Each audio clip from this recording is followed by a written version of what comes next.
बिस्मिल्लाहिर्रहमानिर्रहीम अस्सलाम वालेकुम वरहमतुल्लाहि वबरकातुहू। मैं हूँ Sadia but from fantastic forex.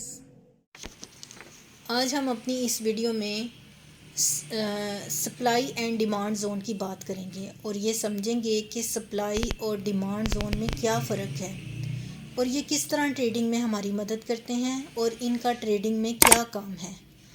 तो सबसे पहले हम सप्लाई और डिमांड का मतलब समझ लेते हैं आसान अल्फाज में। सप्लाई का मतलब है फराहमी मुहैया करना, दस्तयाब करना, और डिमांड का मतलब है मांग, मुतालबा। Supply and demand zone technical analysis का एक अहम पार्ट है। टेक्निकल एनालिसिस में इसका अहम रोल है और इसकी मदद से ही टेक्निकल चार्ट बनते हैं। इसी डिमांड और सप्लाई के बेस पर ही मार्केट में प्राइस की मूवमेंट हरकत होती है। सप्लाई एंड डिमांड जोन की मदद से आप टेक्निकल एनालिसिस में किसी भी रिवर्सल प्राइस को पकड़ने के लिए कि प्राइस कहाँ जाएगा, ऊपर की तरफ या सेल की तरफ, अच्छी तरह जान सकते हैं। सपोर्ट्स एंड रेजिस्टेंस लेवल से अगर आप उकता गए हैं तो इसको भी सीख लें और इससे भी प्रॉफिट लें। इसी तरह अगर आप चार्ट में supply and demand zone draw करना सीख जाएं तो आप बता सकते हैं कि प्राइस कहां से ऊपर जाएगा और किस पॉइंट से नीचे आएगा। डिमांड जोन का मतलब होता है सपोर्ट एरिया, सप्लाई जोन का मतलब होता है resistance area. Supports and resistance जो लेवल होते हैं वो भी हमारी काफ़ी अच्छी तरह मदद करते हैं, लेकिन अगर आप सपोर्ट्स लेवल और रेजिस्टेंस लेवल के साथ सप्लाई एंड डिमांड जोन को भी सीख जाएंगे तो आपको ट्रेडिंग में मज़ीद फ़ायदा होगा और आप मज़ीद प्रॉफिट ले सकेंगे। पहले आप वीडियो को लाइक करें, चैनल को सब्सक्राइब करें ताकि हर नई आने वाली वीडियो की अपडेट आपको फ़ौरन मिल जाए। आप हमें Facebook, WhatsApp, Twitter, Instagram, Telegram हर जगह फॉलो कर सकते हैं। आप हमारे ब्रोकर के साथ रियल ट्रेडिंग अकाउंट भी बना सकते हैं। अकाउंट क्रिएट करने के बाद हमें व्हाट्सएप करें, हम आपको अपने वीआईपी ग्रुप में ऐड करेंगे जहां आप फ्री सिग्नल्स और हर तरह की अपडेट रिसीव करेंगे, वो भी बिल्कुल फ्री। इन सब का लिंक डिस्क्रिप्शन में मौजूद है।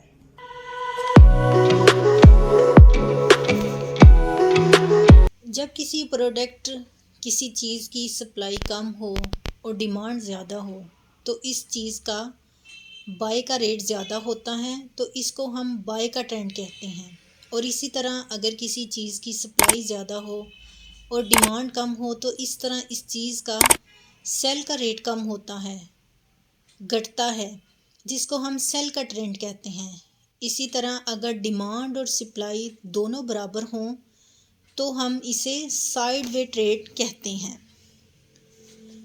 अब हम डिमांड और सप्लाई लेवल्स को समझते हैं। जब प्राइस एक खास लेवल से बार बार सपोर्ट लेकर ऊपर की तरफ चला जाता है तो ऐसा माना जाता है कि इस लेवल पर सप्लाई की निस्बत डिमांड ज़्यादा है। इस लेवल पर बायर ज़्यादा स्ट्रोंग हैं, बायर ज़्यादा एक्टिव हैं और वो प्राइस को ज़्यादा नीचे नहीं जाने दे रहे, जो प्राइस को बार बार ऊपर ले जाते हैं। इस पॉइंट को डिमांड जोन भी कहते हैं कि यहाँ से प्राइस टकराता है और दोबारा बायर स्ट्रोंग एक्टिव होते हैं, पेंडिंग ऑर्डर होते हैं, जिसकी वजह से दोबारा प्राइस ऊपर को चला जाता है। जो सेम इसी तरह काम करता है।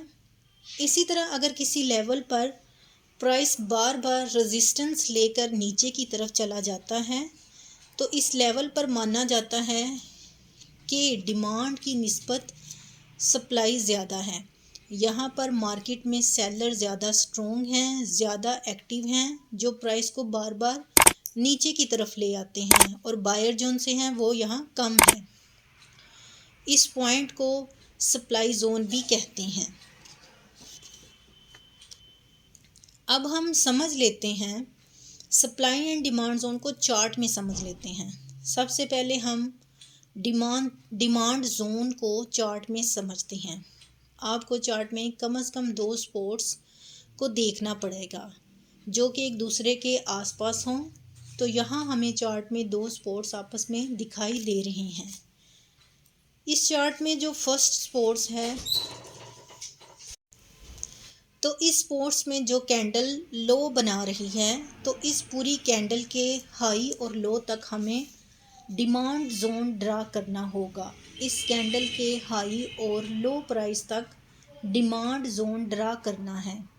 तो यहाँ पर डिमांड जोन ड्रा करने के बाद जब भी प्राइस इस डिमांड जोन में आएगी तब हमें बाय करने का मौका मिलेगा।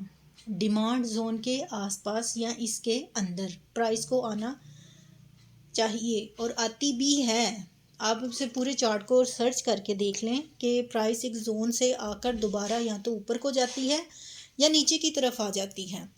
तो आप इस पूरे चार्ट को देख सकते हैं कि कब कब प्राइस इस डिमांड जोन के पास आया है। जब जब प्राइस डिमांड जोन के अंदर आया है या इसके आसपास आया है तो प्राइस बार बार इस डिमांड जोन से ऊपर की तरफ ही गया है, जो कि बाय की तरफ इशारा करता है कि यहाँ से हम बाय कर सकते हैं। जब भी प्राइस डिमांड जोन के अंदर आने के बाद बाहर निकल जाए ऊपर की तरफ, तब हमें बाय करना होगा। आप इस पूरे चार्ट को देख सकते हैं कि कब कब प्राइस इस डिमांड जोन के पास आया। जब जब प्राइस डिमांड जोन के अंदर आया है या इसके आसपास आया है तो प्राइस बार बार इस डिमांड जोन से ऊपर की तरफ ही गया है, जो कि बाय की तरफ इशारा करता रहा है। यहाँ से हम बाय कर सकते हैं। जब भी प्राइस डिमांड जोन के अंदर आने के बाद बाहर निकल जाए ऊपर की तरफ, तब हमें बाय करना चाहिए। जिस कैंडल से प्राइस डिमांड जोन से बाहर निकलकर क्लोजिंग दे, तो उस वाली कैंडल से या फिर उससे नेक्स्ट वाली कैंडल से हमें बाय का ऑर्डर लेना है।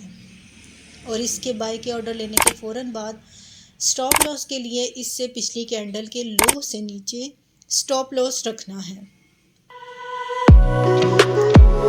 अब हम बात करते हैं सप्लाई जोन की। जब चार्ट में आपको दो रेजिस्टेंस नज़र आएँ जो एक दूसरे के आसपास हों, तो चार्ट में फर्स्ट रेजिस्टेंस में जो कैंडल हाई बना रही है, तो इस पूरी कैंडल के हाई और लो तक हमें सप्लाई जोन ड्रा करना है। तरीकाकार सेम ही है डिमांड जोन का भी और सप्लाई जोन का भी, कि हर सप्लाई जोन के पास और डिमांड जोन के पास आपने आना है।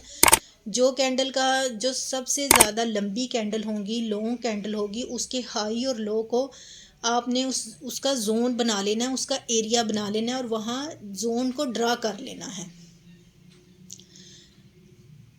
जब जब प्राइस इस सप्लाई जोन में आएगा हमें सेल करने का मौका मिलेगा। जब भी प्राइस इस सप्लाई जोन से बाहर निकल जाए और बाहर जाकर क्लोजिंग दे, तो इस कैंडल से या फिर इससे नेक्स्ट कैंडल से हमें सेल का ऑर्डर लेना है और इससे पिछले वाली कैंडल के हाई के ऊपर जाकर स्टॉप लॉस रखना है। इस तरह आप डिमांड जोन और सप्लाई के साथ बाय और सेल कर सकते हैं। पहले आप डिमांड और सप्लाई जोन को चार्ट में ड्रा करें, उसके बाद डेमो पर प्रैक्टिस करें और फिर आप रियल अकाउंट पर अप्लाई करें। वीडियो पसंद आए तो लाइक ज़रूर करें। शुक्रिया। अल्लाह हाफिज़।